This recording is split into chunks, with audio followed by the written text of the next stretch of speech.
आज के सेशन में important topics related to Indus civilisation discuss करेंगे। जो भी पॉइंट डिस्कस करेंगे वो 30 ईयर्स के प्रीवियस ईयर क्वेश्चंस पेपर के एनालिसिस के आधार पर डिस्कस करेंगे।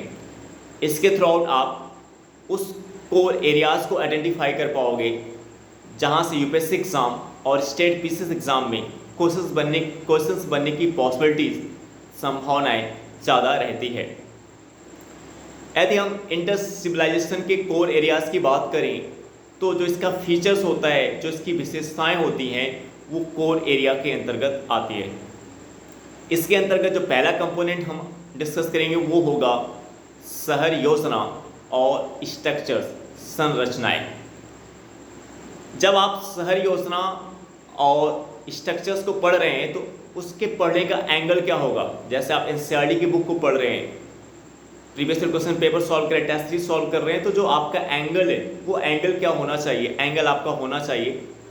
इसके अंतर्गत जो इम्पोर्टेंट साइट्स, जो इम्पोर्टेंट लोकेशंस आते हैं जैसे मोहनजोदड़ो, हड़प्पा, धौलावीरा, लोथल, राखीगढ़ी, कालीबंगा, इतने साइड के एंगल से देखने की ज़रूरत आपको है। अगर आपने इस स्ट्रक्चर्स और शहर योजना को आप इन लोकेशन के एंगल से आप देखेंगे तो ये कोर एरियाज है जहाँ से क्वेश्चंस बनने की पॉसिबिलिटी सबसे ज़्यादा रहती है। अब आप कैसे, जैसे आप अगर आप साइट को इस शहर योजना के एंगल से पढ़ रहे हो तो कैसे आप पढ़ोगे। तो जैसे आपने एक साइट ले लिया लोथल, तो लोथल को देखने का एंगल क्या होगा। तो लोथल को जो देखने का एंगल होगा कि लोथल किस स्टेट में लाई करता है, लोथल किस रिवर के अलोंग लाई करता है, थर्ड लोथल के उत्खननकर्ता कौन है, फोर्थ लोथल का फीचर्स क्या है। ये जो जितने कंपोनेंट मैं डिस्कस कर रहा हूँ, ये इतने कंपोनेंट से, इतने एंगल से यूपीएससी एग्जाम और स्टेट पीसीएस एग्जाम में मेनी टाइम्स क्वेश्चंस पूछे जा चुके हैं। तो जैसे स्टेट की बात करें तो लोथल जो है गुजरात में लाई करता है। रिवर की बात करें तो लोथल का जो रिवर है वो भोगवा नदी है। अगर हम लोथल के उत्खननकर्ता की बात करें तो इसके उत्खननकर्ता जो हैं वो है रंगनाथ राव। लोथल के जो उत्खननकर्ता है वो कौन, रंगनाथ राव।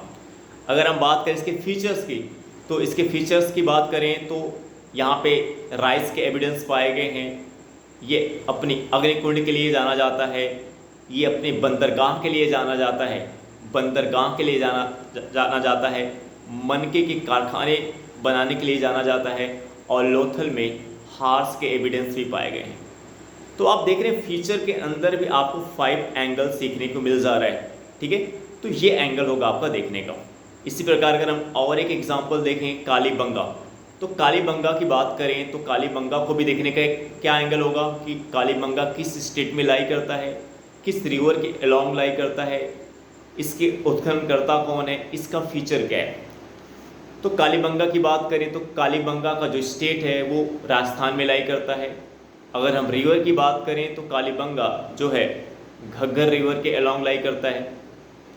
और अगर हम इसके उत्खननकर्ता की बात करें तो इसमें अमलानंद घोष आ जाते हैं, बीबी लाल आ जाते हैं, बीके थापर आ जाते हैं। तो कालीबंगा के उत्खननकर्ता के नाम में किसका किसका नाम आता है, अमलानंद घोष, बीबी लाल, बीके थापर। अब हम इसके फीचर्स की बात करें, अगर हम इसके फीचर्स की विशेषताओं की बात करें तो ये नक्काशीदार ईंटों के प्रयोग के लिए जाना जाता है। जो आपका जो कालीबंगा है वो नक्काशीदार ईंटों के प्रयोग के लिए जाना जाता है। नक्काशीदार ईंटों के प्रयोग के लिए जाना जाता है। हॉर्स एविडेंस के लिए जाना जाता है, यानी घोड़े के अवशेष। तो अभी आपने पढ़ा था घोड़े के अवशेष लोथल में भी पाए गए हैं और घोड़े के अवशेष कालीबंगा में भी पाया गया है। ये अपने अग्निकुंड के लिए जाना जाता है। जो कालीबंगा है ये अग्निकुंड के लिए भी जाना जाता है, इसका फीचर के अग्निकुंड। और अभी आपने जस्ट पढ़ा था लोथल भी अपने अग्निकुंड के लिए जाना जाता है। इसके साथ ही साथ यहाँ पे जुते हुए खेत के भी साक्ष्य पाए गए हैं।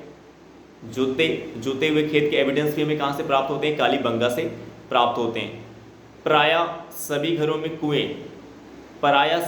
घरों में हमें कुएं देखने को जो मिलता है वो किसकी विशेषता है, किसका फीचर है। प्रायः सभी घरों में जो हमें कुएं देखने को मिलता है वो किसका फीचर है, कालीबंगा का फीचर है।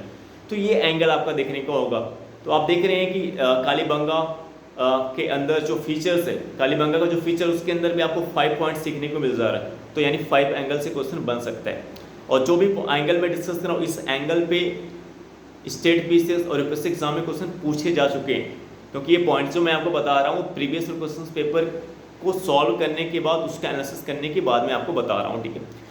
इस प्रकार अगर हम बात करें धौलावीरा को आप ले सकते हैं। अभी धौलावीरा की बात करें तो धौलावीरा यूपीएससी प्रीलिम्स एग्जाम 2021 में धौलावीरा पे क्वेश्चन पूछा गया था।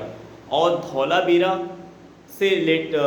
पे यूपी पीसीएस एग्जाम में भी क्वेश्चंस कई बार पूछा जा चुका है। तो जो 2021 में यूपीएससी प्रीलिम्स एग्जाम में धौलावीरा से क्वेश्चन पूछा गया था, सेम वही क्वेश्चन उसी बेसिस, उसी पॉइंट, उसी एंगल से क्वेश्चन यूपी पीसीएस एग्जाम में 10 ईयर्स बिफोर पूछा गया था। यानी जो क्वेश्चन यूपीएससी एग्जाम में 2021 में आया था वो स्टेट पीसीएस एग्जाम में 2006 या 7 के अराउंड पूछा गया था। तो प्रीवियस ईयर क्वेश्चन पेपर कितना इंपॉर्टेंट हो जाता है स्टेट पीसीएस का भी इससे सीखने को हमको मिलता है, जानने को मिलता है। तो जो धौलावीरा है, तो धौलावीरा का भी देखने का एंगल का स्टेट, रिवर, उत्खननकर्ता और इसका फीचर क्या है। तो धौलावीरा जो है वो किस रिवर के अलॉन्ग लाई करता है।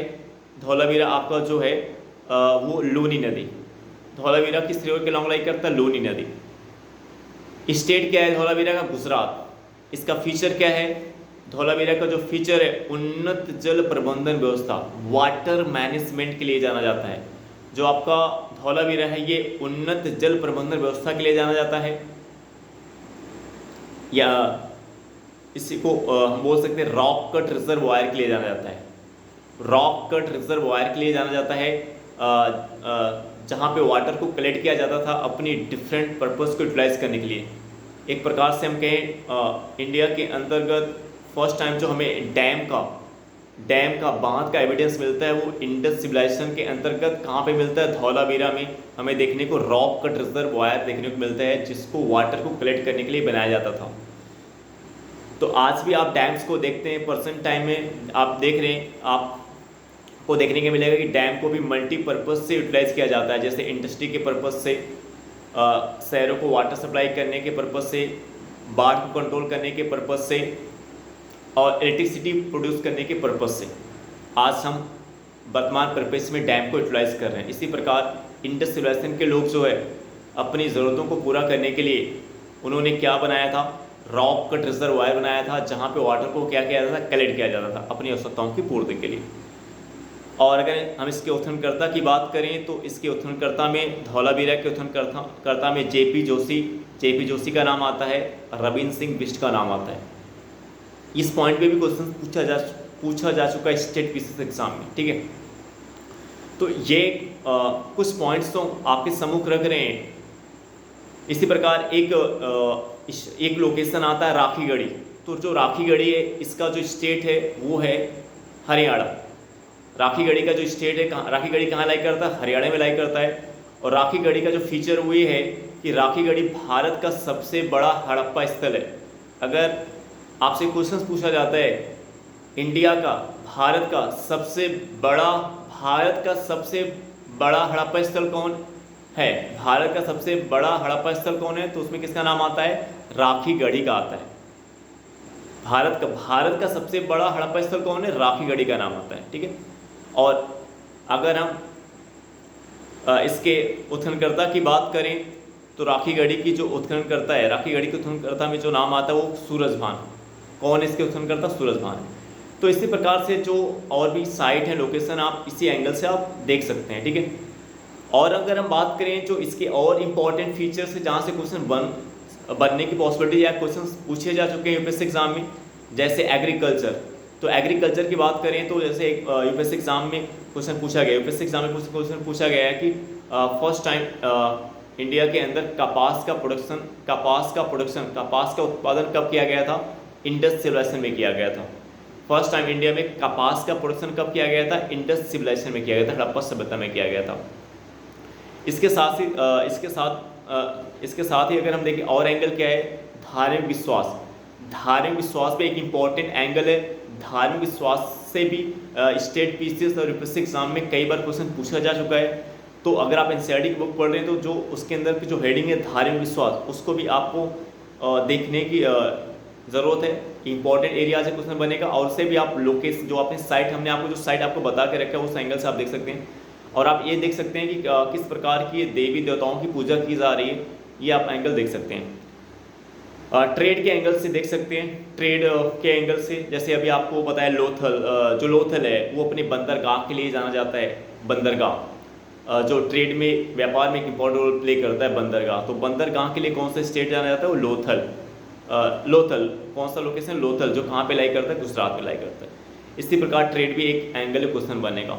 और जो दूसरा एंगल और क्वेश्चन, एक इंपॉर्टेंट फीचर्स और है इसका क्वेश्चन बनेगा, वो है पॉलिटी। पॉलिटी के एंगल से भी क्वेश्चन पूछा जा सकता है। जैसे ये एक इम्पॉर्टेंट एंगल ये क्वेश्चन पूछने का कि जो इंडस सिविलाइजेशन है किसके द्वारा शासित थे, यानी इंडस सिविलाइजेशन का शासन किसके थ्रू हो रहा था। तो जो एविडेंस, क्योंकि हमारे पास इसके लिए कोई लिटरेचर सोर्स, साहित्यिक स्रोत तो है नहीं, जो भी सोर्स है वो पुरातात्विक स्रोत है, उसके बेसिस से क्लियर होता है कि संभवतः जो इंडस सिविलाइजेशन में जिसका शासन रहा होगा वो संभवतः व्यापारी वर्ग रहे होंगे, क्योंकि इंडस सिविलाइजेशन में जो ट्रेड था, जो व्यापार था, काफ़ी उन्नत अवस्था में था।